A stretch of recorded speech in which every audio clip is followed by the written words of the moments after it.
اعوذ باللہ السمیع العلیم من الشیطان الرجیم فَإِن تَابُوا وَأَقَامُوا الصَّلَاةَ وَآتَوُا الزَّكَاةَ فَإِخْوَانُكُمْ فِي الدِّينِ وَنُفَصِّلُ الْآيَاتِ لِقَوْمٍ يَعْلَمُونَ وَإِن نَكَثُوا أَيْمَانَهُم مِّن بَعْدِ عَهْدِهِمْ وَطَعَنُوا فِي دِينِكُمْ وَقَاتِلُوا أَئِمَّةَ الْكُفْرِ إِنَّهُمْ لَا أَيْمَانَ لَهُمْ لَعَلَّهُمْ يَنْتَهُونَ۔ بس اگر وہ توبہ کر لیں اور نماز قائم کریں اور زکوٰۃ دیں تو وہ تمہارے بھائی ہیں دین میں، اور ہم ان لوگوں کے لیے آیتوں کو تفصیل سے بیان کرتے ہیں جو جانتے ہیں۔ اور اگر یہ اپنے عہد کے بعد اپنی قسموں کو توڑ دیں اور تمہارے دین میں طعن و تشنیع کریں، برا بھلا کہیں، فقاتلوا ائمۃ الکفر، تو کفر کے پیشواؤں سے، کفر کے سرداروں سے، کفر کے اماموں سے تم جنگ کرو۔ انہم لا ایمان لہم، بے شک یہ لوگ ایسے ہیں کہ ان کی کوئی قسمیں نہیں ہیں، لعلہم ینتہون، تاکہ یہ باز آ جائیں۔ اس کا تعلق بھی پچھلی آیت سے ہے جس میں کہا گیا تھا کہ ان مشرکین اور یہود و نصارہ جو اپنے عہد و پیمان پہ باقی نہیں رہتے ہیں، ان سے اللہ تعالیٰ اور اس کے رسول ان کے تمام عہدوں سے بری ہیں اور ان سے جنگ کرنے کا اعلان کیا گیا تھا۔ لیکن یہ کہ اگر وہ توبہ کر لیں، یعنی ایمان لے آئیں، اور صرف ایمان لانا ہی کافی نہیں ہے بلکہ ایمان لانے کے بعد ایمان کے جو متقاضی چیزیں ہیں اس پر عمل کریں، یعنی نماز کو قائم کریں، زکوٰۃ دیں اور اسی طریقے سے بقیہ ارکان کو بھی ادا کریں، تب تو یہ تمہارے دینی بھائی ہیں۔ اور اسی طریقے سے ہم آیات کو تفصیل سے ان لوگوں کے لیے بیان کرتے ہیں جو جانتے ہیں۔ یعنی اس سے یہ چیز سمجھ میں آتی ہے کہ تین چیزیں اسلامی بھائی چارگی کے لیے ہونا ضروری ہے۔ ایک تو یہ کہ آدمی کلمہ توحید کا اقرار کرے، اور اس کلمہ توحید کے اقرار کے بعد نماز اور زکوٰۃ کا ادا کرنا ضروری ہے۔ کوئی آدمی نماز نہیں پڑھے اور وہ کہے کہ میں تمہارا اسلامی بھائی ہوں، تو اس کا یہ دعویٰ بلا عمل ہے۔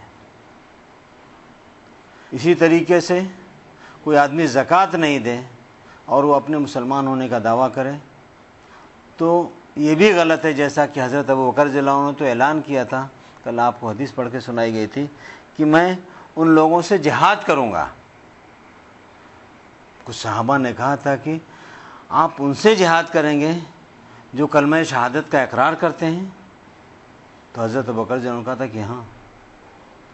لہذا اس بات سمجھ میں آئی کہ جو دین کے ارکان ہیں اس پر عمل کرنا کلمہ توحید کے بعد انتہائی ضروری ہے، ورنہ آدمی اپنے ایمان کے دعوے میں سچا نہیں ہے۔ جیسا کہ حضرت عبداللہ بن عمر رضی اللہ عنہ بیان کرتے ہیں کہ رسول اللہ صلی اللہ علیہ وسلم نے فرمایا کہ مجھے حکم دیا گیا ہے کہ میں ان لوگوں سے لڑوں یہاں تک کہ وہ اس بات کی گواہی دیں کہ اللہ کے علاوہ کوئی عبادت کے لائق نہیں ہے اور محمد صلی اللہ علیہ وسلم اللہ کے رسول ہیں، پھر اس کے بعد یہ نماز کو قائم کریں اور زکوٰۃ ادا کریں۔ اور اگر جب انہوں نے ایسا کیا تو انہوں نے مجھ سے اپنی جانوں کو اور اپنی مالوں کو محفوظ کر لیا سوائے اسلام کے حق میں۔ اگر وہ دل سے ایمان نہیں لاتے تو ان کا حساب اللہ کے ذمہ ہوگا۔ اسی باب کے تحت دوسری حدیث حضرت مقداد ابن اسود رضی اللہ عنہ بیان کرتے ہیں کہ میں نے کہا اللہ کے رسول، اس سلسلے میں آپ کیا فرماتے ہیں کہ اگر کسی کافر سے میرا مقابلہ ہو اور وہ مجھ سے لڑے اور تلوار مار کر میرا ایک ہاتھ کاٹ دے، پھر جب میں اسے قتل کرنے کے لیے جھکوں تو وہ لا الہ الا اللہ پڑھے اور کہے کہ میں اسلام لایا اور میری زد سے بچنے کے لیے ایک درخت کے نیچے پناہ لے لے، تو اے اللہ کے رسول کیا میں اسے یہ کہنے کے بعد بھی قتل کروں؟ رسول اللہ صلی اللہ علیہ وسلم نے فرمایا اسے قتل نہیں کرو۔ میں نے کہا اے اللہ کے رسول، اس نے تو میرا ہاتھ کاٹ دیا ہے اور کاٹنے کے بعد یہ بات کہی تو کیا اس صورت میں اسے قتل نہیں کروں؟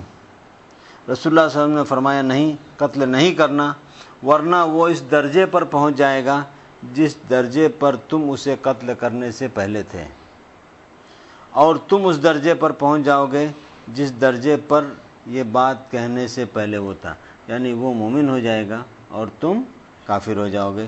اس حدیث کو امام مسلم نے کتاب الایمان میں نقل کیا ہے۔ وَإِن نَكَثُوا أَيْمَانَهُم مِّن بَعْدِ عَهْدِهِمْ، اور اگر وہ اپنے عہد کے بعد، یعنی مسلمانوں سے انہوں نے معاہدہ تو کر لیا کہ ٹھیک ہے ہم اسلام لائیں گے اور اپنے تم سے جنگ و قتال نہیں کریں گے، پھر اپنے عہد کو توڑ دیا، اور صرف عہد کو توڑ ہی نہیں دیا، تمہارے دین میں طعن و تشنیع کرنے لگے، برا بھلا کہنے لگے، تو ایسے لوگ کفر کے سردار ہیں، ان لوگوں سے جنگ کرنا ضروری ہے۔ ایسے لوگوں کی کوئی قسم اور ان کا کوئی عہد نہیں ہوتا ہے، جنگ ان سے اس لیے کریں تاکہ وہ اپنے اس قسم کے برے اعمال سے باز آ جائیں۔ اللہ تعالیٰ سے دعا ہے کہ اللہ تعالیٰ ہمیں پکا سچا مومن بنائے اور ہمیں اس قسم کے کفار سے محفوظ فرمائے، آمین یا رب العالمین۔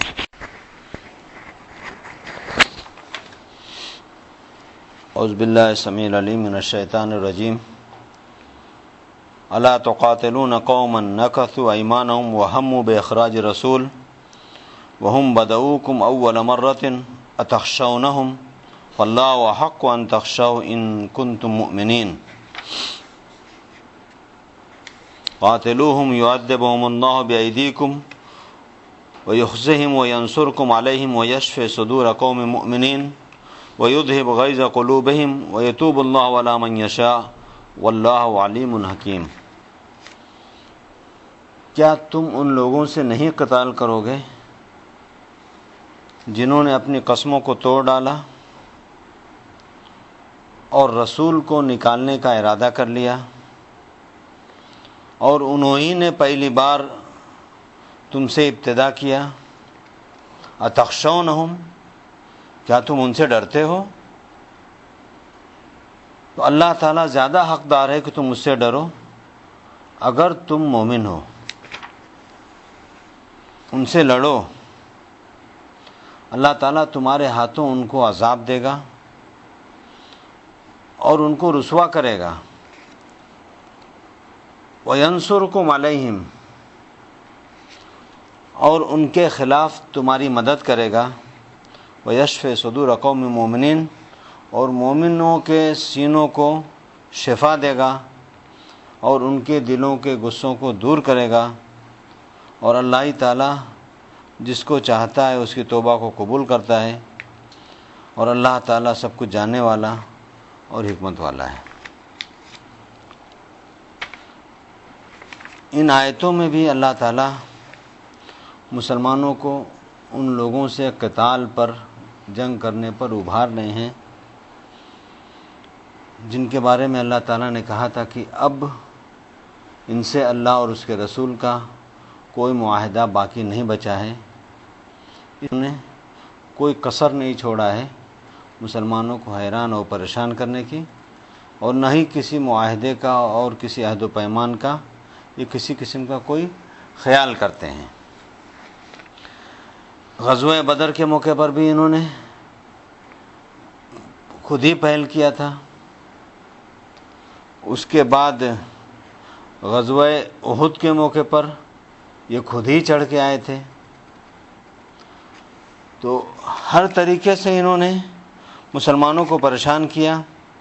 صلح حدیبیہ کے موقع پر انہوں نے خود بدعہدی کیا، لہذا اللہ تعالیٰ حکم دے رہے مسلمانوں کو کہ تم ایسے لوگوں سے جو مسلسل بدعہدی کر رہے ہیں، ان مشرکین مکہ سے اور ان یہود سے تم جنگ کرو تاکہ جزیرہ عربیہ سے ان کو خالی کیا جائے۔ اس سلسلے میں ایک لمبی حدیث ہے جو فتح مکہ کے بعد، فتح مکہ کے وقت جو واقعہ پیش آیا تھا، حضرت عروہ بن زبیر رضی اللہ عنہ بیان کرتے ہیں کہ رسول اللہ صلی اللہ علیہ وسلم جب فتح مکہ کے لیے روانہ ہوئے تو قریش کو ان کی روانگی کا علم ہو گیا تھا، چنانچہ ابو سفیان ابن حرب اپنے ساتھی حکم بن حزام اور بدیل بن ورقہ کے ہمراہ مکے سے باہر نکلے۔ یہ لوگ رسول اللہ صلی اللہ علیہ وسلم کے بارے میں معلومات حاصل کرنے کے لیے نکلے تھے۔ چلتے چلتے مکے سے تھوڑی دور پر مر الزہران نام کی ایک جگہ ہے، وہاں پہ یہ پہنچے۔ وہاں یہ کیا دیکھتے ہیں کہ سامنے ہر طرف آگ جل رہی ہے۔ یہ آگ کے علاوہ ایسے ہی تھے جیسے کہ عرفہ کے میدان میں جلتے تھے۔ تو یہ آگ دیکھ کر ابو سفیان کہنے لگا کہ یہ آگ کیسی ہے؟ یہ آگ تو ایسی ہے جیسے عرفہ کے میدان میں جلتی تھی جب لوگ پڑاؤ ڈالتے تھے، اپنے کھانے وغیرہ پکاتے تھے۔ بدیل بن ورقہ بھی جواباً کہنے لگے کہ یہ بنی عمرو کے قبیلے کی آگ لگتی ہے۔ ابو سفیان نے کہا کہ وہ اس قابل کہاں، وہ تو بہت تھوڑے لوگ ہیں، اتنی زیادہ آگ جلائیں۔ اتنے میں ان لوگوں کو رسول اللہ صلی اللہ علیہ وسلم کے پہرے داروں نے دیکھ لیا اور ان لوگوں کو گرفتار کر لیا اور رسول اللہ صلی اللہ علیہ وسلم کی خدمت میں ان کو حاضر کیا۔ ابو سفیان وہاں پہنچ کے انہوں نے اسلام قبول کر لیا۔ جب ابو سفیان یہاں سے جانے لگے رسول اللہ صلی اللہ علیہ وسلم کے پاس سے اسلام قبول کر کے، تو رسول اللہ صلی اللہ علیہ وسلم نے حضرت عباس رضی اللہ عنہ سے کہا کہ ابو سفیان کو ایسی جگہ روکو جہاں تمام گھوڑے جمع ہوں، جہاں ان کا ہجوم ہوتا ہے، جہاں سے ان گھوڑوں کا گزر ہوتا ہے، تاکہ وہ مسلمانوں کی فوجی طاقت کا نظارہ کر سکیں۔ چنانچہ حضرت عباس رضی اللہ عنہ نے ایسی جگہ ابو سفیان کو لے کر کھڑے ہو گئے۔ اب وہ قبائل جو رسول اللہ صلی اللہ علیہ وسلم کے ہمراہ مدینے سے آئے تھے، وہ ایک دستہ، ایک رجمنٹ کی شکل میں اختیار کرتے ہوئے ابو سفیان کے سامنے سے گزرنے لگے۔ ایک دستہ گزرا تو ابو سفیان نے حضرت عباس رضی اللہ عنہ سے پوچھا کہ عباس یہ کون لوگ ہیں؟ حضرت عباس رضی اللہ عنہ نے بتایا کہ یہ قبیلہ غفار ہے۔ ابو سفیان نے کہا کہ مجھے غفار سے کیا سروکار؟ پھر جوہینہ کا دستہ گزرا تو ابو سفیان نے وہی جملہ دہرایا، مجھے ان سے کیا لینا دینا۔ پھر سعد بن حزیم کا قبیلہ گزرا، ان کی رجمنٹ گزری تو ابو سفیان نے یہی جملہ دہرایا کہ مجھے ان سے کیا لینا دینا۔ پھر قبیلہ سلیم گزرا تو بھی ابو سفیان نے ایسے ہی گزرا۔ ایک ایک رجمنٹ، ایک ایک قبیلہ جو ہے وہ اپنے تمام لوگوں کے ساتھ، فوجیوں کے ساتھ گزر رہا تھا۔ آخر گزرتے گزرتے ایک ایسا فوجی دستہ گزرا کہ اس سے پہلے اس جیسا کوئی دستہ نہیں گزرا تھا۔ تو ابو سفیان نے پوچھا کہ یہ کون لوگ ہیں؟ حضرت عباس نے جواب دیا کہ یہ انصار ہیں مدینے کے، ان کے امیر سیدنا سعد ابن عبادہ رضی اللہ عنہ ہیں، انہی کے پاس جھنڈا تھا۔ پھر حضرت سعد ابن عبادہ نے کہا کہ اے ابو سفیان، آج کا دن کفار کے قتل کا دن ہے، آج کے دن کعبہ حلال ہوگا، یعنی کفار کا قتل اس میں جائز ہوگا۔ یہ سن کر ابو سفیان رضی اللہ عنہ نے کہا کہ اے عباس، یہ تو قریش کی تباہی اور بربادی کا دن ہے۔ پھر ایک سب سے چھوٹا دستہ گزرا جس میں رسول اللہ صلی اللہ علیہ وسلم اور آپ کے صحابہ تھے، اور آپ کا جھنڈا زبیر بن عوام رضی اللہ عنہ کے پاس تھا۔ تو جب رسول اللہ صلی اللہ علیہ وسلم نے ابو سفیان کے پاس سے گزرے تو ابو سفیان نے اللہ کے رسول صلی اللہ علیہ وسلم سے کہا کہ کیا آپ کے علم ہے کہ سعد ابن عبادہ نے کیا کہا؟ آپ نے پوچھا کیا کہا؟ تو ابو سفیان رضی اللہ عنہ نے کہا وہ تو یہ کہہ گئے ہیں کہ آج قریش کا قصہ تمام ہو جائے گا۔ آپ نے فرمایا سعد نے غلط کہا، آج کا دن تو وہ دن ہے کہ جس دن اللہ تعالیٰ کعبہ کی عظمت کو 4 چاند لگائے گا، اور یہ وہ دن ہے جس میں کعبہ کو غلاف پہنایا جائے گا۔ اس حدیث کو امام بخاری نے کتاب المغازی میں نقل کیا ہے۔ اور پھر ایک دوسری چھوٹی سی حدیث حضرت عبداللہ بن مسعود رضی اللہ عنہ بیان کرتے ہیں کہ فتح مکہ کے دن جب رسول اللہ صلی اللہ علیہ وسلم مکہ میں داخل ہوئے تو اس وقت خانہ کعبہ کے ارد گرد 360 بت تھے۔ آپ کے ہاتھ میں چھڑی تھی، آپ اس چھڑی سے ان بتوں کو مارتے تھے اور یہ آیت پڑھتے جاتے تھے، جاء الحق وزهق الباطل ان الباطل کان زہوقا، حق آ گیا اور باطل مٹ گیا، بے شک باطل مٹنے ہی والا تھا۔ اس حدیث کو بھی امام بخاری نے کتاب المغازی میں نقل کیا ہے۔ قاتلوہم یعذبہم اللہ بایدیکم، اس آیت میں بھی اللہ تعالیٰ یہی کہہ رہے ہیں کہ تم مسلمانوں کو ابھار رہے ہیں کہ تم ان سے قتال کرو، یعنی مشرکین مکہ مراد ہیں۔ اللہ تعالیٰ ان کو تمہارے ہاتھوں عذاب دینا چاہتا ہے۔ اللہ تعالیٰ چاہتا تو ان کو عذاب دے کے خود بخود ختم کرتا، لیکن چونکہ ان لوگوں نے، مشرکین مکہ نے، مسلمانوں کو حیران و پریشان کرنے میں کوئی کسر نہیں چھوڑا تھا، مکے میں جب مسلمان تھے ہجرت سے پہلے تو ہر طریقے کی ان کو پریشانیوں میں مبتلا کر رکھا تھا، تو اب جب کہ مسلمانوں کی قوت اور نصرت اچھی خاصی ہو گئی تو اللہ تعالیٰ ان سے کہہ رہے ہیں کہ اب تم ان سے قتال کرو اور ان کو ذلیل کرو، وَيَنْصُرْكُمْ عَلَيْهِمْ، اللہ تعالیٰ ان کے اوپر تمہاری مدد کرے گا اور ایمان والوں کے سینوں کو ٹھنڈا کرے گا، ان کو شفا دے گا اور ان کے دلوں کے غصے کو دور کرے گا، اور اللہ ہی تعالیٰ جس کو چاہتا ہے اس کی توبہ ہے۔ اللہ ہی تعالیٰ بہت زیادہ حکمت والا اور جاننے والا ہے۔ اللہ تعالیٰ سے دعا ہے کہ اللہ تعالیٰ ہمیں پکا سچا مومن بنائے، آمین یا رب العالمین۔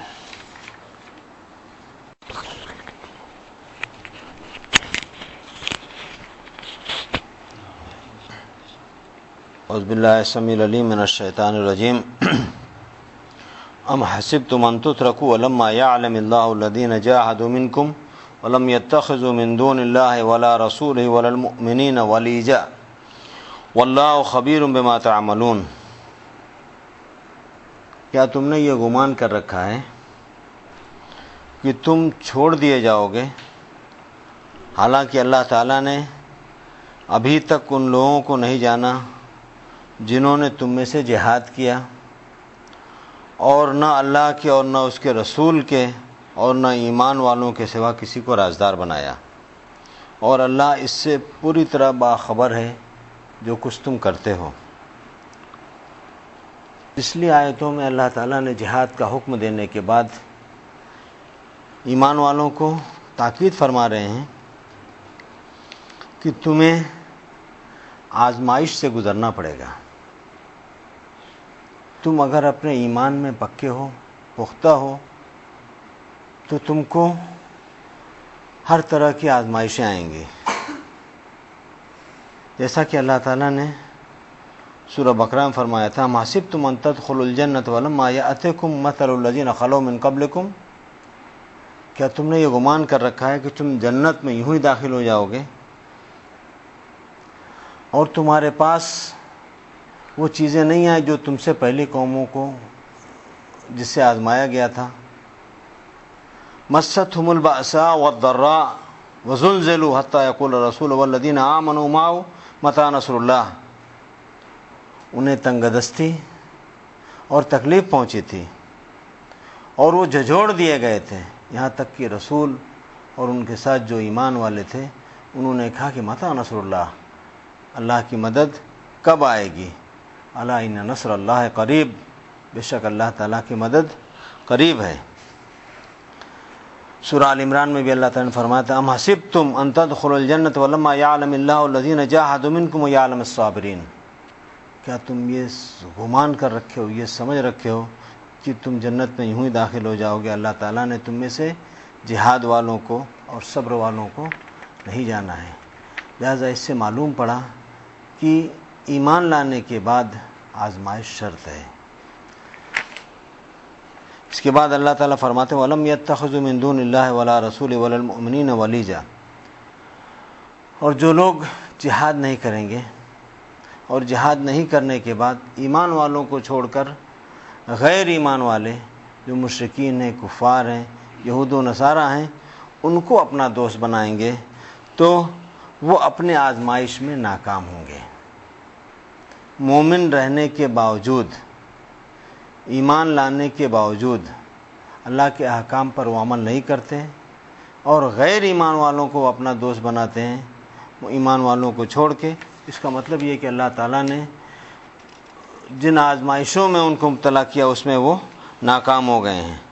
اللہ تعالیٰ سے دعا ہے کہ اللہ تعالیٰ ہم کو ہمارے ایمان میں پختگی عطا فرمائے اور اس پر مکمل طور سے عمل کرنے کی توفیق عطا فرمائے، آمین یا رب العالمین۔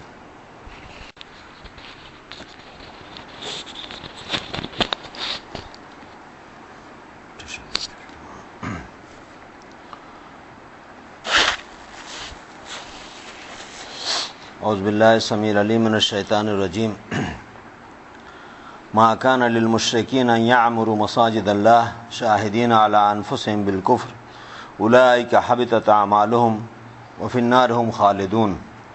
انما یعمر مساجد اللہ من آمن باللہ والیوم الآخر واقام الصلاة وآت الزکاة ولم یخش الا اللہ وعسى اولئک ان یکونوا من المہتدین۔ مشرکین کو یہ زیب نہیں دیتا، ان کا یہ حق نہیں ہے کہ وہ اللہ کی مساجد کو تعمیر کریں اس حال میں کہ وہ اپنے آپ پر کفر کی شہادت اور گواہی دے رہے ہوں۔ یہ وہ لوگ ہیں جن کے اعمال تباہ و برباد ہو گئے اور یہ جہنم میں ہمیشہ ہمیشہ رہیں گے۔ بے شک اللہ کی مساجد کو وہ لوگ آباد کرتے ہیں، وہ لوگ تعمیر کرتے ہیں جو اللہ پر ایمان لائے اور یوم آخرت پر ایمان لائے، اور جنہوں نے نماز کو قائم کیا اور زکوٰۃ دیا اور اللہ کے علاوہ کسی سے نہیں ڈرتے، تو امید ہے کہ یہ لوگ ہدایت یافتہ ہوں۔ کعبہ یا کسی دنیا کی کسی اور بھی مسجد اور اللہ کے گھر کی تولیت، اس میں نماز پڑھنا، اس کی ذمہ داری، یہ جائز نہیں ہے کہ مسلمانوں کے علاوہ کوئی اور ادا کرے۔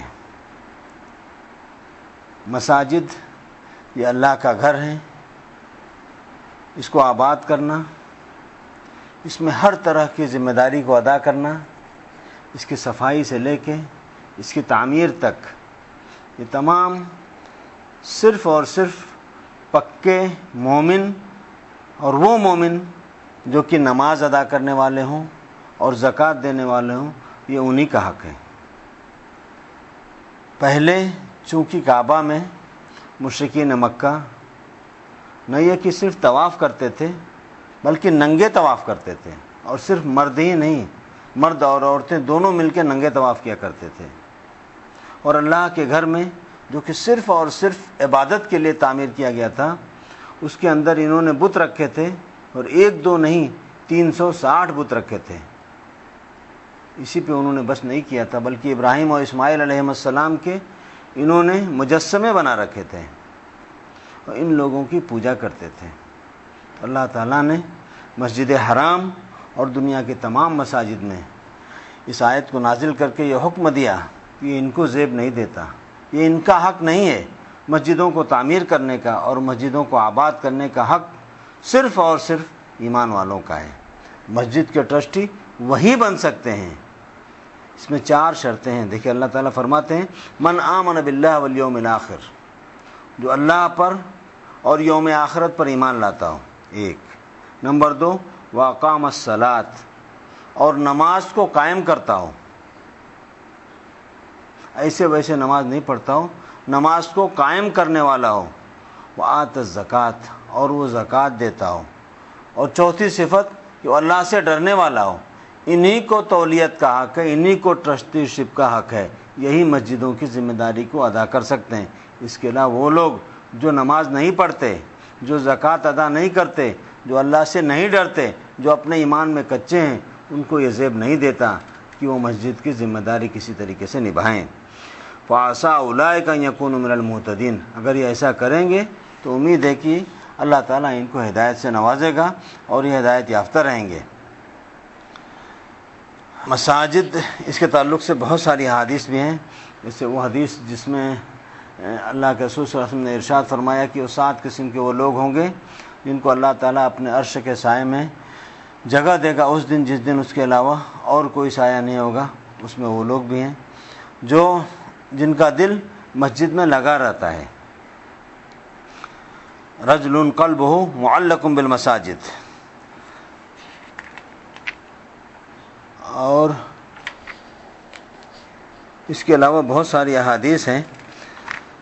اللہ تعالیٰ سے دعا ہے کہ اللہ تعالیٰ ہم کو اس بات کی توفیق دے کہ ہم مساجد کو آباد کریں ہر طریقے سے، چاہے نماز پڑھ کے یا اس کی خدمت کر کے یا اس کو تعمیر کر کے، اور اسی کے ساتھ جو اللہ تعالیٰ نے مساجد تعمیر کرنے والوں کی صفات بنائی ہے، اللہ تعالیٰ ہم کو ان صفات کو پورا کرنے کی توفیق عطا فرمائے۔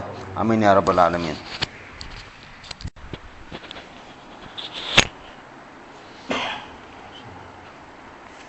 اعوذ باللہ السمیع العلیم من الشیطان الرجیم۔ اجعلتم سقایۃ الحاج وعمارۃ المسجد الحرام کمن آمن باللہ والیوم الآخر وجاہد فی سبیل اللہ لا یستوون عند اللہ واللہ لا یہدی القوم الظالمین۔ کیا تم نے حاجیوں کو پانی پلانا اور مسجد حرام کو آباد کرنا اس جیسا بنا لیا ہے جو اللہ اور آخرت پر ایمان لایا اور اس نے اللہ کے راستے میں جہاد کیا؟ یہ اللہ کے ہاں برابر نہیں ہے اور اللہ ظالم لوگوں کو ہدایت نہیں دیتا۔ اس آیت میں مسلمان اور مشرکین دونوں مخاطب ہیں۔ مشرکین اس لحاظ سے کہ وہ بڑے فخر سے کہا کرتے تھے کہ ہم حاجیوں کی خدمت کرتے ہیں، مشرکین مکہ، اور ان کو پانی پلاتے ہیں، انہیں کپڑا اور کھانا مہیا کرتے ہیں، اور ہم مسجد حرام کی خدمت بھی کرتے ہیں، اور تم مسلمانوں کو مخاطب کر کے وہ کہتے تھے کہ اگر ایمان لائے ہو اور ہجرت کرتے ہو اور جہاد کرتے ہو تو ہمارے پاس بھی یہ نیک عمل ہے۔ اسی پہ اللہ تعالیٰ نے کہا کہ حاجیوں کو پانی پلانا اور مسجد حرام کی خدمت کرنا ان لوگوں کے برابر نہیں ہو سکتا جو ایمان لائے اور جنہوں نے جہاد کیا، اس لیے کہ ان کے پاس ایمان نہیں تھا اور یہ نماز نہیں پڑھتے تھے۔ جس آدمی کے پاس ایمان نہیں، اس کے تمام نیک عمل وہ سب کے سب باطل ہیں، اس کا کوئی اجر نہیں ملے گا۔ کوئی غیر مومن جتنا بھی نیک کام کرے اس کی وہ نیکی کسی کام کی نہیں۔ ہر نیک کام کے لیے شرط ہے، پہلی اور بنیادی شرط ایمان۔ حضرت نعمان ابن بشیر رضی اللہ عنہ بیان کرتے ہیں کہ میں مسجد نبوی میں ممبر رسول کے پاس بیٹھا ہوا تھا کہ کچھ لوگ بحث و تکرار میں مصروف تھے۔ ایک شخص نے کہا کہ اسلام لانے کے بعد حاجیوں کو پانی پلانے کے علاوہ میں کوئی اور کام نہیں کروں گا۔ دوسرا بولا کہ اسلام قبول کرنے کے بعد میں مسجد حرام کی خدمت کے علاوہ اور کوئی کام نہیں کروں گا۔ تیسرا کہنے لگا اللہ تعالیٰ کی راہ میں جہاد کرنا ان دونوں کاموں سے بہتر اور افضل ہے۔ حضرت عمر رضی اللہ عنہ ان لوگوں کی بلند آوازیں اور بحث و تکرار سنا تو انہوں نے ڈانٹا اور فرمایا کہ جمعہ کے دن ممبر رسول کے پاس بیٹھ کر آوازیں بلند نہ کرو، میں جمعہ کی نماز سے فارغ ہو کر رسول اللہ صلی اللہ علیہ وسلم سے اس معاملے کے متعلق دریافت کروں گا جس میں تم اختلاف کر رہے ہو۔ چنانچہ اس موقع پر اللہ تعالیٰ نے اس آیت کو نازل فرمایا، اجعلتم سقایۃ الحاج و عمارۃ المسجد الحرام، کہ کیا تم لوگوں نے حاجیوں کو پانی پلانا اور مسجد حرام کی خدمت کرنا، اس کو آباد کرنا اس طریقے اس آدمی کے برابر کر لیا ہے جو ایمان لائے یوم آخرت پر اور اللہ کی راہ میں جہاد کرے۔ حاجیوں کو پانی پلانا یقیناً یہ بہت نیک عمل ہے۔ کسی کو بھی پانی پلانا، اللہ کے رسول صلی اللہ علیہ وسلم خود اس بات کی خواہش کرتے تھے کہ وہ حاجیوں کو پانی پلائیں۔ مشہور حدیث ہے بخاری کی کتاب الحج باب و سقایۃ الحاج میں، حدیث نمبر 1635 میں اللہ کے رسول صلی اللہ علیہ وسلم، حضرت عبداللہ بن عباس رضی اللہ عنہ بیان کرتے ہیں کہ رسول اللہ صلی اللہ علیہ وسلم زمزم پر تشریف لائے، لوگ پانی پلا رہے تھے اور اس سلسلے میں جو ضروری خدمت ہے اس کو بھی انجام دے رہے تھے۔ آپ صلی اللہ علیہ وسلم نے فرمایا یہ کام کیے جاؤ اس لیے کہ تم اچھا عمل کر رہے ہو، اگر یہ اندیشہ نہ ہوتا کہ تم مغلوب ہو جاؤ گے تو میں سواری سے اترتا اور رسی کو اپنے کندھے پر رکھتا اور پانی کھینچ کھینچ کر حاجیوں کو پلاتا۔ اس حدیث سے معلوم ہوا کہ حجاج کی خدمت کرنا انتہائی نیک عمل ہے، پانی پلانا اور مسجدوں کی خدمت کرنا نیک عمل ہے، لیکن اس کی برابری آپ جہاد سے نہیں کر سکتے۔ اس سلسلے میں اور بھی دوسری کئی حدیثیں ہیں جو بخاری میں ہیں، مسلم میں ہیں، مسند احمد میں ہیں، مستدرک حاکم میں ہیں۔ اللہ تعالیٰ سے دعا ہے کہ اللہ تعالیٰ ہم کو ان تمام نیک عمل کی ایمان کے ساتھ توفیق عطا فرمائے، آمین یا رب العالمین۔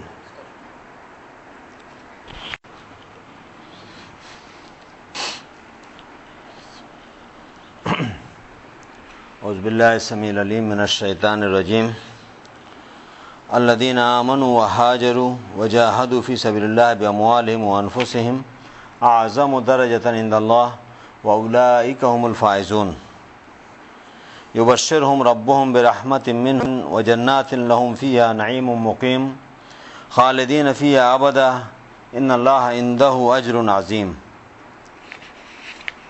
جو لوگ ایمان لائے اور ہجرت کیا اور اللہ کی راہ میں اپنے مالوں سے اور اپنی جانوں سے جہاد کیا، اللہ کے نزدیک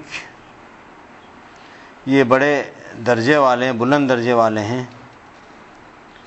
وَأُولَئِكَ هُمُ الْفَائِزُونَ،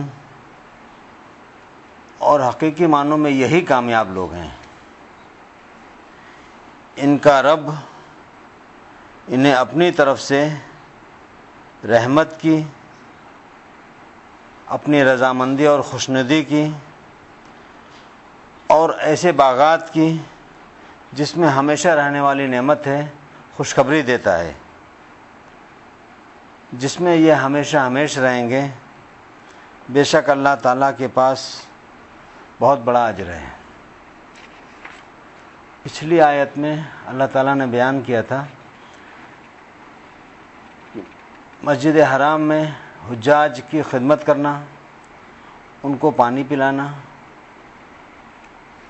مسجدوں کو بنانا، اس سے زیادہ بہتر وہ لوگ ہیں جو ایمان والے ہیں، جنہوں نے ہجرت کیا اور اللہ کی راہ میں جہاد کیا۔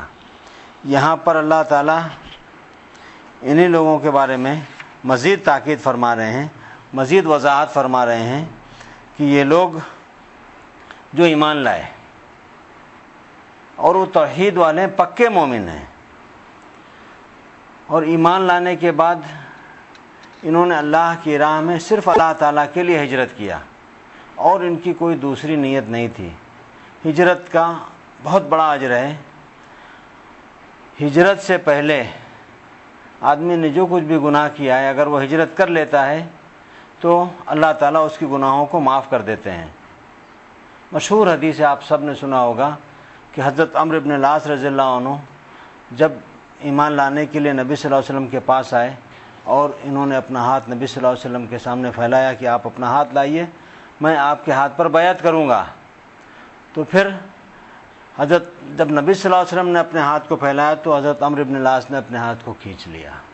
تو اللہ کے رسول صلی اللہ علیہ وسلم نے کہا کہ ما لک یا عمرو، اے عمرو تمہیں کیا ہو گیا ہے؟ تو حضرت عمرو بن العاص رضی اللہ عنہ نے کہا تھا کہ میری زندگی کا بڑا نازک موڑ ہے، میں دین اسلام میں داخل ہو رہا ہوں، میں چاہتا ہوں کہ کچھ شرط لگاؤں۔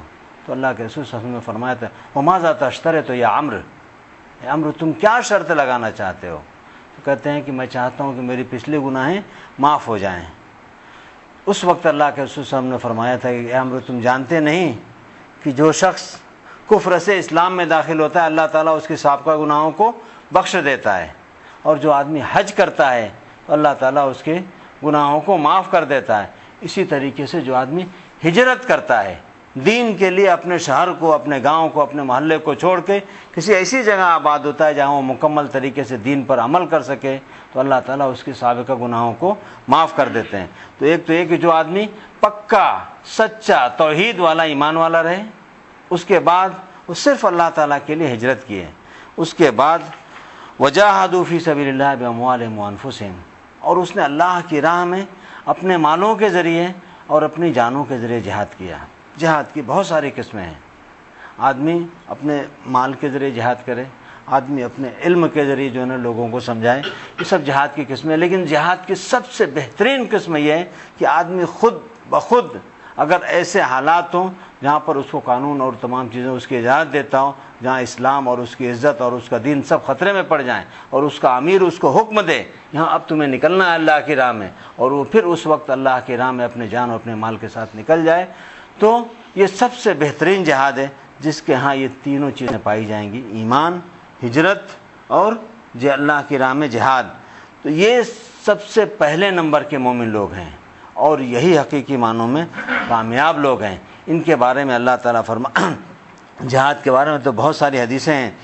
اس میں سے چند حدیثیں آپ کو بیان کر دیتے ہیں کہ حضرت انس رضی اللہ عنہ بیان کرتے ہیں، بخاری کی حدیث ہے، کتاب الجہاد میں امام بخاری نے اس کو نقل کیا ہے کہ رسول اللہ صلی اللہ علیہ وسلم نے فرمایا، اللہ تعالیٰ کے راستے میں گزرنے والی ایک صبح یا ایک شام دنیا اور جو کچھ اس دنیا میں ہے اس سے کہیں بہتر ہے۔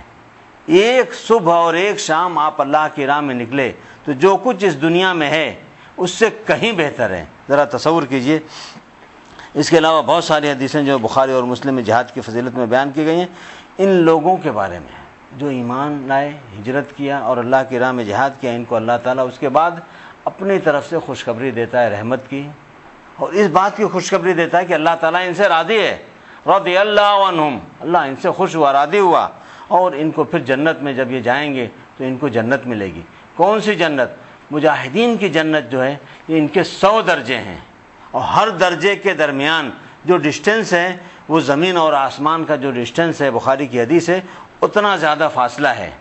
اور اسی لیے اللہ کے رسول صلی اللہ علیہ وسلم نے فرمایا تھا کہ جب تم اللہ تعالیٰ سے جنت مانگو تو تم جنت الفردوس مانگو، اس لیے کہ اس جنت الفردوس کے بعد پھر اللہ تعالیٰ کا عرش ہے جہاں سے جنت کی نہریں نکلتی ہیں، اور یہ پھر اس جنت میں جانے کے بعد ہمیشہ ہمیشہ اس جنت میں رہیں گے۔ اور اس کے علاوہ بھی اللہ تعالیٰ کے پاس ان کے لیے بہت بڑا اجر ہے۔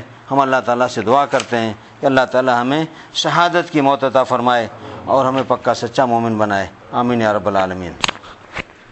لکم اولیاء ان استحبوا الکفر علی الایمان ومن یتولہم منکم فاولئک هم الظالمون۔ اے وہ لوگوں جو ایمان لائے، تم اپنے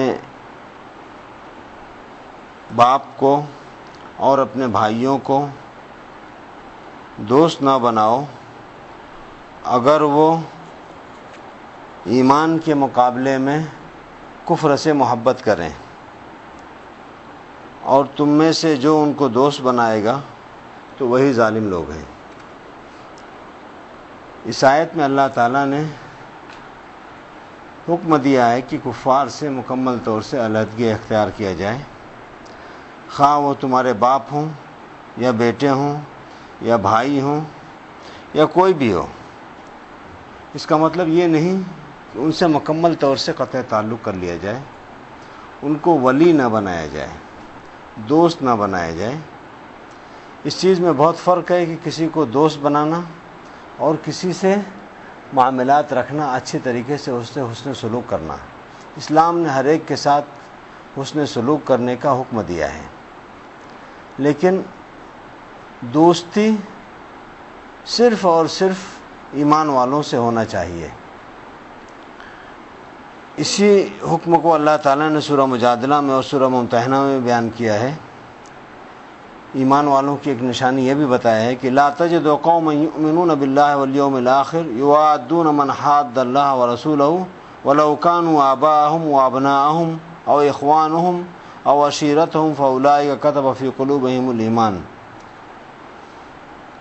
آپ ان لوگوں کو جو اللہ تعالیٰ پر ایمان رکھتے ہیں اور آخرت پر ایمان رکھتے ہیں، ایسا نہیں پائیں گے کہ وہ ان لوگوں سے محبت کرتے ہوں، ان لوگوں سے دوستی کرتے ہوں جو اللہ تعالیٰ سے اور اس کے رسول سے دشمنی اختیار رکھتے ہوں، چاہے وہ ان کے والدین ہی کیوں نہ ہوں، ان کے اولاد ہی ان کی کیوں نہ ہوں، ان کے بھائی کیوں نہ ہوں، ان کے خاندان ہی کیوں نہ ہوں۔ یہ ایمان والوں کی علامت بتائی گئی کہ وہ ہر حالت میں ایمان کو کفر پر ترجیح دیتے ہیں۔ سورہ ممتحنہ میں اللہ تعالیٰ نے ارشاد فرمایا یا ایھا الذین آمنوا لا تتخذوا عدوی وعدوکم اولیاء تلقون الیہم بالمودہ۔ اے ایمان والو، تم میرے اور اپنے دشمن کو دوست نہ بناؤ، تم ان کی طرف دوستی کا ہاتھ بڑھاتے ہو، حالانکہ حق آنے کے بعد ان لوگوں نے کفر کیا۔ یہ حکم بہت ساری جگہوں پہ اللہ تعالیٰ نے ارشاد فرمایا ہے، لہٰذا ہمیں کفار سے ایک حد برقرار رکھنی چاہیے، ایک دوری برقرار رکھنا چاہیے، لیکن اس کا مطلب کبھی بھی یہ نہیں لینا چاہیے کہ ہم ان سے دشمنی اختیار کریں یا ان سے اچھی طریقے سے پیش نہیں آئیں۔ البتہ ان سے اس طریقے سے دوستی نے اختیار کرنا چاہیے جس طریقے سے کہ ایمان والوں سے آپ اختیار کریں۔ آگے کی آیت میں اسی مضمون کو انشاءاللہ تفصیل سے بیان کیا جائے گا۔ اللہ تعالیٰ سے دعا ہے کہ اللہ تعالیٰ ہمیں ان آیات پر اچھی طریقے سے عمل کرنے کی توفیق عطا فرمائے، آمین یا رب العالمین۔ الرجیم قل ان کان آباؤکم وابناؤکم واخوانکم وازواجکم وعشیرتکم واموال اقترفتموها وتجارة تخشون کسادها ومساکن ترضونها احب الیکم من اللہ ورسولہ وجہاد فی سبیلہ وتربصوا حتی یاتی اللہ بامرہ واللہ لا یہدی القوم الفاسقین۔ آپ کہہ دیجئے کہ اگر تمہارے باپ اور تمہاری اولاد اور تمہارے بھائی اور تمہاری بیویاں اور تمہارے خاندان اور تمہارے مال جس کو کہ تم نے کمایا ہے اور تمہاری تجارت جس کے مندی کا تم کو ڈر لگا رہتا ہے اور تمہارے گھر جس کو تم پسند کرتے ہو، اگر یہ تمام چیزیں تم کو اللہ اور اس کے رسول اور اللہ کے راستے میں جہاد کرنے سے زیادہ محبوب ہیں تو تم انتظار کرو یہاں تک کہ اللہ تعالیٰ اپنے حکم کو لا دے، اور اللہ تعالیٰ فاسق لوگوں کو ہدایت نہیں دیتا۔ پچھلی آیت میں تھا اللہ تعالیٰ نے ایمان والوں کو مخاطب کر کے کہا تھا کہ اے ایمان والو، تم اپنے باپ کو اگر وہ کفر پر باقی ہیں تو ان کو دوست مت بناؤ۔ اس آیت میں اللہ تعالیٰ انہی لوگوں کو دھمکی دے رہے ہیں کہ جو اللہ کے مقابلے میں اپنے اہل و عیال کو، گھر والوں کو، رشتہ داروں کو ان کے کفر اور شرک پر رہنے کے باوجود ترجیح دیتے ہیں۔ اللہ اور اس کے رسول سے حقیقی محبت کا تقاضا یہ ہے کہ اس کی محبت کو ہر شے پر مقدم رکھا جائے، باپ ہو یا بیٹا، بھائی ہو یا بہن، بیوی ہو یا خاندان کا کوئی اور فرد، آپ کا مال و دولت، آپ کا گھر، آپ کا کاروبار، ہر چیز اللہ اور اس کے رسول اور اس کے دین پر اس کو ترجیح دینا ہے، یہی ایمان ہے۔ قل ان کان آباؤکم وابناؤکم واخوانکم وازواجکم وعشیرتکم۔ حضرت انس رضی اللہ عنہ بیان کرتے ہیں کہ رسول اللہ صلی اللہ علیہ وسلم نے فرمایا کہ 3 چیزیں جس شخص کے اندر ہوں گی وہ ایمان کی مٹھاس کو، ایمان کی محبت کو پالے گا۔ سب سے پہلی چیز تو یہ کہ اس آدمی کے نزدیک اللہ اور اس کے رسول دنیا میں تمام چیزوں سے زیادہ محبوب ہوں۔ اب ہم کو اپنا جائزہ لینا چاہیے کہ کیا اللہ اور اس کے رسول ہم کو دنیا میں تمام چیزوں سے زیادہ محبوب ہیں؟ ہم کو اگر کبھی قربانی دینی پڑ جائے تو کیا ہمارے دل میں یہ جذبہ ہے؟ دوسری چیز یہ کہ اگر وہ کسی آدمی سے محبت کرے تو صرف اور صرف اللہ کے لیے محبت کرے۔ تیسری چیز یہ کہ وہ کفر میں لوٹنے کو اسی طریقے سے ناپسند کرے جس طریقے سے کہ وہ آگ میں ڈالے جانے کو ناپسند کرتا ہے۔ امام بخاری نے اس کو کتاب الایمان میں نقل کیا ہے۔ دوسری حدیث اسی موضوع کے تعلق سے حضرت انس رضی اللہ عنہ بیان کرتے ہیں کہ رسول اللہ صلی اللہ علیہ وسلم نے فرمایا کہ تم میں سے کوئی شخص اس وقت تک مومن ہو ہی نہیں سکتا جب تک کہ میں اس کے نزدیک اس کے باپ اور بیٹے اور تمام لوگوں سے زیادہ محبوب نہ ہو جاؤں۔ اس حدیث کو بھی امام بخاری نے کتاب الایمان میں نقل کیا ہے، باب حب رسول من الایمان۔ تیسری حدیث حضرت عبداللہ بن ہشام رضی اللہ عنہ بیان کرتے ہیں کہ ہم رسول اللہ صلی اللہ علیہ وسلم کے ساتھ جا رہے تھے اور حضرت عمر رضی اللہ عنہ کا ہاتھ آپ صلی اللہ علیہ وسلم کے ہاتھ میں تھا۔ حضرت عمر رضی اللہ عنہ فرمانے لگے کہ یا رسول اللہ، آپ مجھے ہر چیز سے زیادہ عزیز ہیں سوائے میرے نفس کے، یعنی مجھ کو چھوڑ کے آپ ہر چیز سے زیادہ مجھے محبوب ہیں۔ تو اللہ کے رسول صلی اللہ علیہ وسلم نے فرمایا کہ نہیں، اس ذات کی قسم جس کے ہاتھ میں میری جان ہے، جب تک کہ میں تمہیں تمہارے نفس سے بھی زیادہ محبوب نہیں ہو جاؤں۔ تو حضرت عمر رضی اللہ عنہ نے فوراً کہا اللہ کی قسم اب آپ مجھے میری جان سے بھی زیادہ عزیز ہیں۔ تو اس وقت آپ صلی اللہ علیہ وسلم نے فرمایا یہاں اب معاملہ یہ درست ہوا۔ اس حدیث کو بھی امام بخاری نے کتاب الایمان میں نقل کیا ہے۔ تیسری چیز ہے وہ جہاد فی سبیل ہے، یہ تو وہ اللہ اور اس کے رسول کی محبت، تیسرے یہ کہ اللہ کے راستے میں جہاد کرنا ہے۔ اس کے تحت اللہ تعالیٰ ارشاد فرماتے ہیں سورۃ توبہ میں، یا ایھا الذین آمنوا ما لکم اذا قیل لکم انفروا فی سبیل اللہ اثاقلتم فی الارض ارضیتم بالحیاۃ الدنیا من الآخرہ فما متاع الحیاۃ الدنیا فی الآخرۃ الا قلیل۔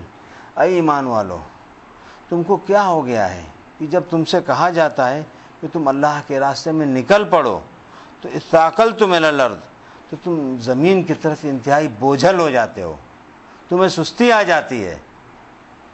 اور رضیتم بالحیات الدنیا، کیا تم دنیاوی زندگی سے راضی ہو گئے ہو، اس سے خوش ہو گئے ہو آخرت کے مقابلے میں؟ فما متاع الحیات الدنیا فی الآخرۃ الا قلیل، تو آخرت کے مقابلے میں یہ دنیاوی زندگی بہت تھوڑی ہے۔ الا تنفروا، اگر تم نہیں نکلو گے تو اللہ تعالیٰ تمہیں دردناک عذاب دے گا اور تم کو بدل کے ایک ایسی قوم لائے گا جو ولا تضروا شیئا، اور تم اللہ تعالیٰ کو کچھ بھی نقصان نہیں پہنچا سکتے، اور اللہ تعالیٰ ہر چیز پر قادر ہے۔ اللہ تعالیٰ دوسری جگہ فرماتے ہیں سورہ مائدہ میں، یا ایھا الذین آمنوا من یرتد منکم عن دینہ، اے لوگوں تم میں سے جو آدمی اپنے دین سے مرتد ہو جائے گا تو اللہ تعالیٰ ایک ایسی قوم کو لائے گا جس سے اللہ تعالیٰ محبت کریں گے اور وہ لوگ اللہ تعالیٰ سے محبت کریں گے، اور یہ مومنوں کے لیے نرم ہوں گے اور کافروں کے لیے سخت ہوں گے۔ اور ان کی دوسری صفت کیا ہوگی؟ یجاہدون فی سبیلہ، کہ اللہ کے راستے میں جہاد کریں گے اور اس سلسلے میں کسی بھی ملامت کرنے والے کی ملامت سے یہ ڈریں گے نہیں۔ حضرت ابو ہریرہ رضی اللہ عنہ بیان کرتے ہیں کہ نبی صلی اللہ علیہ وسلم نے فرمایا، جو شخص اس حالت میں فوت ہوا کہ اس نے نہ جہاد کیا اور نہ جہاد کا ارادہ کیا، اس کے دل میں اس کی نیت بھی نہیں تھی، تو وہ نفاق کی حالت میں مرا۔ حضرت ثوبان رضی اللہ عنہ بیان کرتے ہیں کہ رسول اللہ صلی اللہ علیہ وسلم نے فرمایا کہ عنقریب تم پر ہر طرف سے کفار کی قومیں اس طرح سے ٹوٹ پڑیں گی جیسے کھانے والے دسترخوان پر بھوکے لوگ ٹوٹ پڑتے ہیں۔ تو صحابہ نے کہا، یا رسول اللہ، کیا ہماری یہ حالت ہمارے قلت تعداد، یعنی ہم اتنے تھوڑے ہوں گے، اس بنا پر ہوگی؟ تو آپ صلی اللہ علیہ وسلم نے فرمایا کہ نہیں، تم تعداد میں تو بہت زیادہ ہوگے، تمہاری آبادی بہت زیادہ ہوگی، لیکن تمہاری حیثیت سمندر میں ایک جھاگ جیسے ہوگی، جھاگ جیسے آتا ہے اور تھوڑی دیر کے بعد ختم ہو جاتا ہے۔ تمہارے دشمن کے دلوں میں سے تمہارا رعب ختم ہو جائے گا اور تمہارے دلوں میں وہن پیدا ہو جائے گا۔ صحابہ نے پوچھا، ومل وہن یا رسول اللہ، اللہ کے رسول صلی اللہ علیہ وسلم وہن کیا ہے؟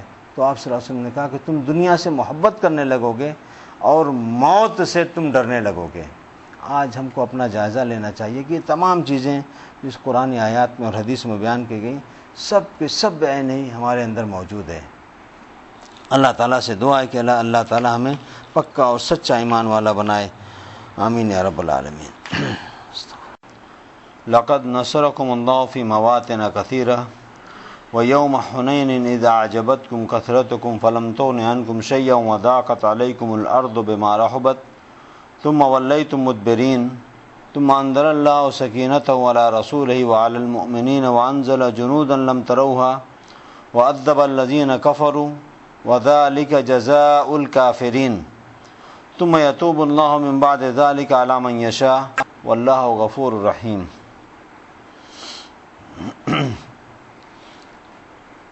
یقیناً بلا شبہ اللہ تعالیٰ نے بہت ساری جگہوں پر تمہاری مدد فرمائی، اور حنین کے دن بھی، جبکہ تمہاری کثرت نے تم کو خوش فہمی میں مبتلا کر دیا تھا۔ فلم تغن عنکم شیئا، اور پھر یہ خوش فہمی تمہاری کثرت تمہارے کچھ بھی کام میں نہیں آئی۔ وضاقت علیکم الارض بما رحبت، اور زمین تم پر تنگ ہو گئی اپنی وسعت کے باوجود۔ تم ولیتم مدبرین، پھر تم پیٹ پھیر کر لوٹ گئے۔ پھر اس کے بعد اللہ تعالیٰ نے تمہارے رسول کے اوپر اور مومنین کے اوپر سکینت نازل کیا، اور ایسی فوج کو نازل کیا جس کو کہ تم نے دیکھا نہیں، اور کافروں کو اس نے عذاب دیا، اور یہی کافروں کا بدلہ ہے۔ پھر اللہ تعالیٰ اس کے بعد جس کو چاہے گا توبہ کی توفیق دے گا، اور اللہ تعالیٰ بہت زیادہ بخشنے والا اور بہت زیادہ رحم کرنے والا ہے۔ ان آیات میں غزوہ حنین کا ذکر ہے، جو شوال سن 8 ہجری میں غزوہ مکہ کے بعد ہوا تھا۔ نبی کریم صلی اللہ علیہ وسلم جب رمضان میں غزوہ مکہ فتح کیا آپ نے، تو انہیں معلوم ہوا کہ قبیلہ حوازن، اس کے کچھ لوگ آپ سے جنگ کرنے پر آمادہ ہیں اور اس کے لیے جمع ہو رہے ہیں۔ تو آپ صلی اللہ علیہ وسلم شوال سن 8 ہجری میں 12,000 مجاہدین کے ساتھ، جن میں سے 10,000 وہ لوگ تھے جو مدینے سے آئے تھے، اور 2,000 نئے مسلمان لوگ تھے جو غزوہ مکہ کے موقع پر جو اسلام لائے تھے، وہ آپ کے ساتھ شریک ہوئے۔ تو اس طریقے سے یہ تعداد 12,000 لوگوں کی تھی۔ یہ آپ کے ساتھ ان فوجوں کو لے کر آپ صلی اللہ علیہ وسلم اس غزوے کے لیے روانہ ہوئے۔ قبیلہ حوازن کے لوگ، ان کو آپ صلی اللہ علیہ وسلم کی آمد کی خبر ہو گئی تھی، اور یہ اپنی جگہوں پر پہاڑیوں پر چھپے ہوئے تھے۔ جیسے ہی آپ صلی اللہ علیہ وسلم وہاں پر ان جگہوں پر پہنچے، تو انہوں نے ایک ساتھ وہاں سے نکل کے مسلمانوں کی فوج پر حملہ کر دیا، اور مسلمانوں کے پاؤں اکھڑ گئے۔ اس 12,000 فوج کے باوجود بھی یہ بھاگنے پر مجبور ہو گئے، اور سب لوگ بھاگنے لگے۔ نبی صلی اللہ علیہ وسلم کے ساتھ صرف چند لوگ رہ گئے، 100 یا 200 لوگ رہ گئے۔ اس کے بعد اللہ کے رسول صلی اللہ علیہ وسلم نے حضرت عباس بن عبد المطلب رضی اللہ عنہ کو حکم دیا، ان کی آواز بہت تیز تھی، کہ انصار اور باقی مسلمانوں کو آواز دو۔ جب ان لوگوں نے اللہ کے رسول صلی اللہ علیہ وسلم کی آواز کو سنا کہ آپ صلی اللہ علیہ وسلم یہ حضرت عباس بن مطلب آواز دے رہے ہیں، تو مسلمان پلٹے، اور ان کو احساس ہوا، اور یہ پلٹنے کے بعد جب دوبارہ ان لوگوں نے وار کیا، تو ان لوگوں کو زبردست مشرکین کو شکست ہوئی، اور اتنی شکست ہوئی کہ 6,000 لوگوں کو تو صرف قیدی بنایا۔ اور اس کے بعد اللہ کے رسول صلی اللہ علیہ وسلم نے ان سب کو آزاد کر دیا، اور اسی طریقے سے مال غنیمت بھی مسلمانوں کے حصے میں بہت زیادہ آیا۔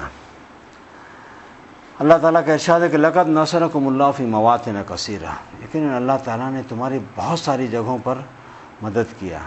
ظاہر بات ہے، بدر کے موقع پر جو پہلا غزوہ تھا، اللہ تعالیٰ نے فرشتوں کو بھیجا تھا۔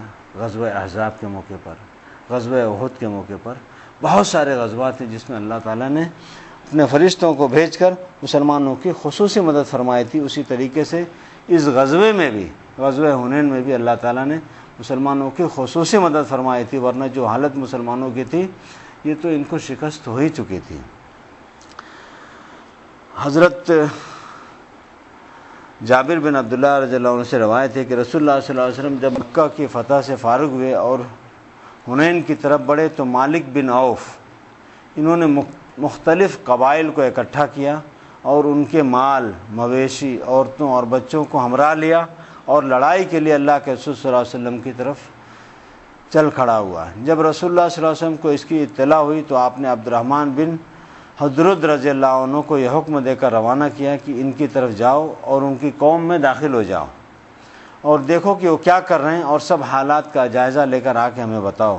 چنانچہ عبد الرحمن رضی اللہ عنہ ان لوگوں میں داخل ہو گئے، اور ان میں 1 دن یا 2 دن ٹھہرے، اور واپس آ کر آپ صلی اللہ علیہ وسلم کو تمام صورتحال سے باخبر کیا۔ اس حدیث کو حاکم نے اپنے مستدرک میں، اور امام احمد نے اپنے مسند میں حضرت انس رضی اللہ عنہ سے روایت کیا ہے۔ جب آپ صلی اللہ علیہ وسلم کو ان کے پورے حالات کا علم ہو گیا، تو آپ صلی اللہ علیہ وسلم تیاری کر کے، جیسا کہ میں نے بتایا تھا کہ 10,000 مدینے کے مجاہدین اور 2,000 مکے سے مجاہدین، 12,000 لے کے آپ صلی اللہ علیہ وسلم چل پڑے۔ لہذا حضرت سہل بن حنظلہ رضی اللہ عنہ بیان کرتے ہیں کہ مجاہدین غزوہ حنین کے موقع پر رسول اللہ صلی اللہ علیہ وسلم کے ساتھ روانہ ہوئے، اور ایک بہت لمبی مسافت طے کیے، یہاں تک کہ پچھلا پہر ہو گیا، رات کا آخری حصہ۔ صبح نماز کے وقت رسول اللہ صلی اللہ علیہ وسلم کے پاس تک ایک گھوڑ سوار آپ کی خدمت میں حاضر ہوا، اور کہنے لگا کہ اے اللہ کے رسول، میں حسب حکم آپ کے درمیان سے نکلا، اور تیزی سے چلتا ہوا فلاں اور فلاں پہاڑ سے ہو کر واپس آپ کے پاس پہنچا ہوں۔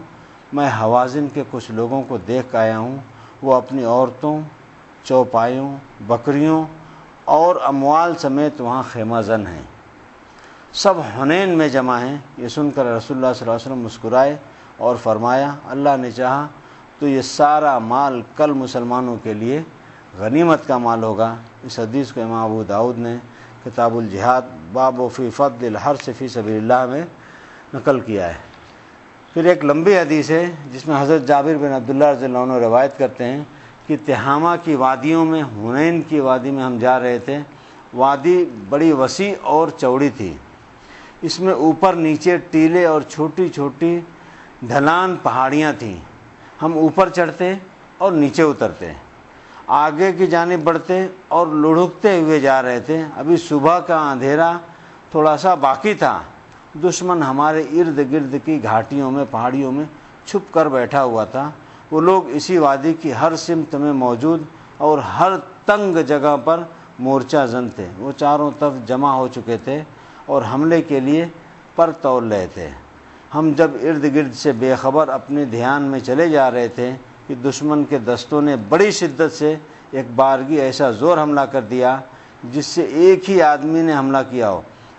اب سب مجاہدین شکست کھاتے ہوئے واپس پلٹنے لگے، کسی کو دوسرے کی خبر نہیں تھی اور سب بھاگتے چلے جا رہے تھے۔ اللہ کے رسول صلی اللہ علیہ وسلم اپنی سواری پر دائیں جانب کو جھکے ہوئے تھے اور آواز دے رہے تھے لوگوں میری طرف چلے آؤ، میری طرف پلٹو، میں اللہ کا رسول ہوں، میں محمد بن عبداللہ ہوں۔ بھگدڑ میں کہیں سے کوئی جواب نہیں آ رہا تھا، اونٹ ایک دوسرے پر گرتے پڑ رہے تھے، لوگ چلے جا رہے تھے۔ رسول اللہ صلی اللہ علیہ وسلم کے ارد گرد مہاجرین اور انصار کا گروہ تھا، کچھ آپ کے خاندان کے لوگ تھے۔ تب سیدنا ابو بکر، سیدنا عمر رضی اللہ عنہ آپ کے ارد گرد تھے۔ آپ کے خاندان والوں میں سیدنا علی، سیدنا عباس اور ان کے بیٹے حضرت فضل رضی اللہ عنہم تھے۔ سیدنا ابو سفیان ابن حارث اور ربیعہ بن حارث رضی اللہ عنہم بھی استقامت کے ساتھ آپ کے ساتھ کھڑے تھے۔ سیدہ ام ایمن کے بیٹے سیدنا ایمن اور سیدنا اسامہ بن زید بھی پامردی کے ساتھ کھڑے ہوئے تھے۔ اس حدیث کو بھی مسند امام احمد نے اپنی مسند میں اور ابو یعلا نے بھی اپنی مسند میں نقل کیا ہے۔ یہ تھی غزوہ حنین کی حالت کہ مسلمانوں کو شروع میں شکست ہوئی اور بھاگنے پر یہ مجبور ہوئے، پھر اللہ تعالیٰ نے مسلمانوں کی مدد کیا تو مسلمان پھر پلٹے اور جا کے ان کو فتح نصیب ہوئی اور بہت زیادہ مال غنیمت ان کے ہاتھ آیا۔ یہاں پہ بھی اللہ تعالیٰ کی مدد۔ لہذا کبھی بھی آدمی کو اپنی کثرت پر اور اپنی طاقت پر گھمنڈ نہیں کرنا چاہیے۔ ہمیشہ فتح اللہ تعالیٰ کی توفیق ہی سے ہوتی ہے، اللہ تعالیٰ پر بھروسہ کرنا چاہیے اور اسی سے مدد مانگنا چاہیے۔ اللہ تعالیٰ سے دعا ہے کہ اللہ تعالیٰ آج بھی مسلمانوں کی جو حالت فلسطین میں، شام میں اور عراق میں، اللہ تعالیٰ ان کو فتح نصیب فرمائے اور دشمنوں کو شکست فاش دے، آمین یا رب العالمین۔ اعوذ باللہ السمیع العلیم من الشیطان الرجیم۔ یا ایھا الذین آمنوا انما المشرکون نجس فلا یقربوا المسجد الحرام بعد عامهم ھذا وإن خفتم عیلة فسوف یغنیکم اللہ من فضلہ ان شاء ان اللہ علیم حکیم۔ اے ایمان والو، بے شک مشرکین ناپاک ہیں، لہذا اس سال کے بعد وہ مسجد حرام کے قریب نہ جائیں، اور اگر تمہیں فقر و فاقہ کا ڈر ہے تو ان قریب اگر اللہ نے چاہا تو تمہیں غنی بنا دے گا۔ بے شک اللہ تعالیٰ بہت زیادہ جاننے والا اور بہت زیادہ حکمت والا ہے۔ مشرکین کی یہ ناپاکی جس کو اللہ تعالیٰ فرما رہے ہیں کہ بے شک مشرکین ناپاک ہیں، ظاہری اور باطنی دونوں ہے۔ ہو سکتا ہے کہ ظاہری طور سے یہ پاک و صاف رہیں، لیکن باطنی طور سے، اندرونی طور سے اپنے غلط عقیدے کی بنیاد پر یہ ہر مشرک ناپاک اور پلید ہوتا ہے، اس لیے کہ وہ اللہ کو چھوڑ کے غیر اللہ کی عبادت کرتا ہے، اس کا عقیدہ غلط ہوتا ہے، لہٰذا وہ ناپاک ہے۔ اور اسی ناپاکی کی بنیاد پر اللہ تعالیٰ نے حکم دیا ہے کہ وہ مسجد حرام کے قریب نہیں آئیں۔ حجۃ الوداع سے پہلے نبی صلی اللہ علیہ وسلم نے حضرت ابو بکر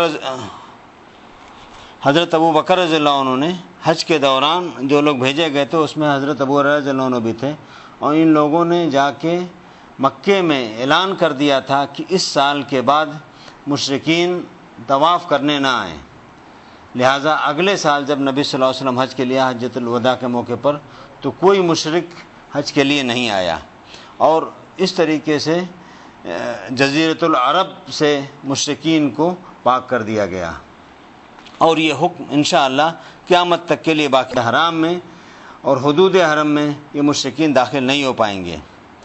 پھر آگے اللہ تعالیٰ ارشاد فرما رہے ہیں کہ اگر تم کو اس چیز کا ڈر ہے کہ ان مشرکین سے ہم ان کو حرم سے دور کر دیں گے تو یہ تمہارا کسی بھی قسم کا معاشی بائیکاٹ کریں گے، تو یہ جان لو کہ رزق اور روزی یہ اللہ تعالیٰ کے ہاتھ میں ہے۔ اگر اللہ تعالیٰ چاہیں گے تو وہ تمہیں اپنے فضل و کرم سے انشاءاللہ ضرور نوازیں گے، اور ایسا ہی ہوا۔ حضرت عدی بن حاتم رضی اللہ عنہ بیان کرتے ہیں کہ رسول اللہ صلی اللہ علیہ وسلم نے ایک دن مجھ سے فرمایا کہ اگر تمہاری عمر لمبی ہوئی تو ضرور تم کسریٰ کے خزانے فتح کرو گے۔ حضرت عدی رضی اللہ عنہ بیان کرتے ہیں کہ میں ان لوگوں میں شامل تھا جنہوں نے کسریٰ کے خزانے فتح کیے۔ امام بخاری رحمۃ اللہ علیہ نے اس حدیث کو کتاب المناقب باب علامات النبوۃ فی الاسلام میں روایت کیا ہے۔ آپ خود بھی دیکھ لیں کہ سعودی عرب کو جہاں پہ یہ حرمین ہیں مکہ اور مدینہ کے، اللہ تعالیٰ نے کس طریقے سے ان کو اس سے نوازا ہے۔ لہٰذا روزی اللہ تعالیٰ کے ہاتھ میں ہے، یہ کسی کافر یا اس کے بنا پر یہ نہیں ہے، بلکہ صرف یہ تقدیر کا معاملہ ہے۔ اللہ تعالیٰ سے دعا ہے کہ اللہ تعالیٰ آج بھی اگر ہمارے ایمان کے اندر اگر اس قسم کی کہیں کوئی کمی ہو تو اللہ تعالیٰ اس کو دور فرمائے اور ہمیں پکا سچا مومن بنائے۔ آمین یا رب العالمین۔